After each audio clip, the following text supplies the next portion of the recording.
Hamas നടത്തിയ ക്രൂരവും നീചവുമായ പ്രവൃത്തികൾക്ക് Hamas വില നൽകേണ്ടി വരുമെന്ന മുന്നറിയിപ്പുമായി ഇസ്രായേൽ പ്രധാനമന്ത്രി ബെഞ്ചമിൻ നെതന്യാഹു.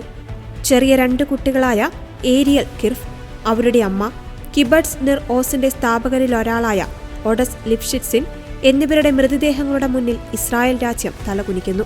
യുദ്ധത്തിന്റെ ആദ്യ ആഴ്ചകളിൽ ഹമാസിന്റെ അടിമത്തത്തിന്റെ കീഴിൽ ക്രൂരമായാണ് ഇവർ കൊല്ലപ്പെട്ടത്. ഹമാസ് രാക്ഷസന്മാരുടെ ക്രൂരതകൾക്ക് അതിരുകളില്ല.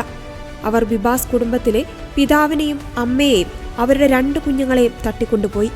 മാത്രമല്ല, വിവരണാതീതമായ നിന്ദ്യമായ രീതിയിൽ അവരുടെ അമ്മയെ അവർക്കൊപ്പം തിരിച്ചയച്ചില്ല. പകരം ഗാസയിലെ മറ്റൊരു സ്ത്രീയുടെ മൃതദേഹം ശവപ്പെട്ടിയിലാക്കി തിരിച്ചയച്ചു.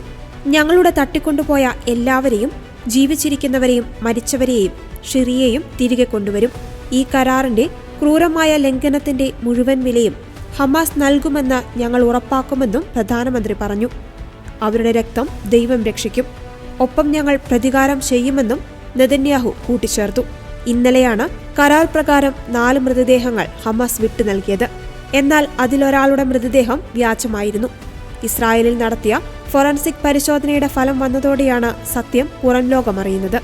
ഇതിനെതിരെ ലോകത്തിന്റെ വിവിധ ഭാഗങ്ങളിൽ നിന്നും തീവ്രവാദ സംഘടനയായ ഹമാസിനെതിരെ എതിർപ്പ് ശക്തമാവുകയാണ്.